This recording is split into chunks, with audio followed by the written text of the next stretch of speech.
မင်္ဂလာပါတကယ်ချင်းတို့အဲ့တော့ဒီအပိုင်းကတော့ကျွန်တော်ရဲ့ fan တွေကတော့နေတိုင်းကို okay နေတာပဲเนาะဆိုတော့ဝမ်းသာပါတယ်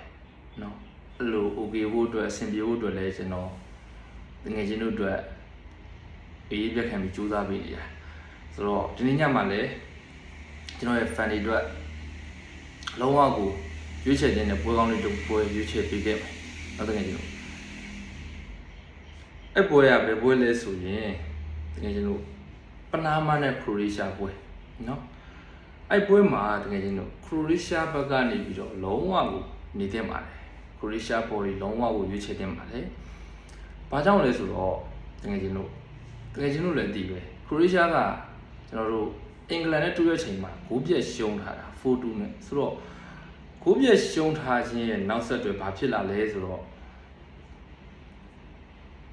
သူ့အုပ်စုမှာရမှတ်မရသေးတာချင်းတူရင်တောင်မှပေးဖို့များနေတဲ့အတွက်တတိယနေရာမဟုတ်ဘဲနဲ့စတုထနေရာရောက်နေတယ်ဆိုတော့အားလုံးလည်းအတီးပဲတကယ်ကျွန်တော်ကမ္ဘာဖလားကအရင်နှစ်တွေတော့32တင်းနဲ့အခု48တင်းဖြစ်လာတယ်เนาะဆိုတော့အရင်တော့အုပ်စုရှိအုပ်စုပေါ့တကယ်ကျွန်တော်အခုတော့12အုပ်စုဖြစ်သွားပြီအဲ့တော့အဲ့အနေထားတစ်ခုမှာဒါလည်း FIFA ကနေပြီးတော့မှ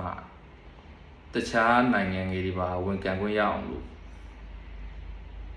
ချလိုက်တဲ့ဆုံးဖြတ်ချက်ပေါ့နော်ဆိုတော့ကျွန်တော်လည်းဒါယာကြီးစနဲ့ပြောခဲ့ပါတယ် sorry ယာကြီးစတော့ဒီကမ္ဘာဖလားအစကလေးကိုကျွန်တော်ပြောခဲ့ပါတယ်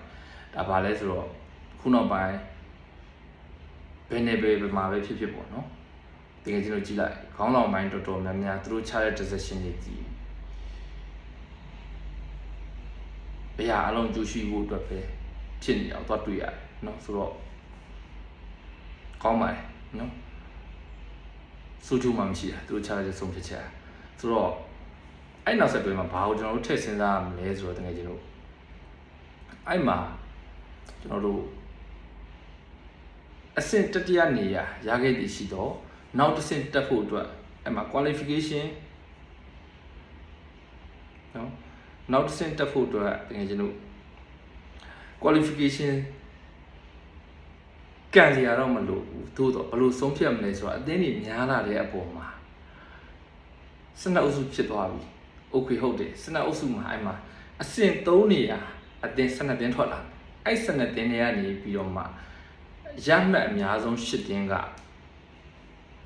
နောက်ထပ်တစ်ဆင့်ရှုံးထွက်ဆင့်ကိုတက်လှမ်းတော့မှာဖြစ်တဲ့အနေအထားတစ်ခုမှာခရိုအေးရှားအနေနဲ့ကြံ့နှစ်ပွဲလုံးနိုင်ထားမှသာလျှင်ကမ္ဘာဖလားရှုံးထွက်စဉ်ဓာတ်ရိုက်ဝင်ရမှာဖြစ်ပါတယ်ဆိုတဲ့အခါကျတော့ဒီညာပွဲမှာကျွန်တော်ကတော့ခရိုအေးရှားအနေနဲ့အမားခံလိမ့်မယ်လို့တော့မမြင်ဘူးပြားဆုံးလေးတော့ရင်ရမယ်သို့တော့ရင်းပြော်တယ်အောက်ထိမိနစ်90အတွင်းအနိုင်တစ်ခုလောက်ကနေစကြည့်ရမယ်အနေထားတစ်ခုမှာကျွန်တော်ကတော့ခရိုအေးရှားဘက်ကနေပဲတကယ်ချင်းတို့နေစေချင်ပါတယ်ကိုရလက်အဖြစ်ခံမှန်းမယ်ဆိုလို့ရှိရင်လည်းတကယ်ချင်းတို့ခရိုအေးရှားပွဲကိုကျွန်တော်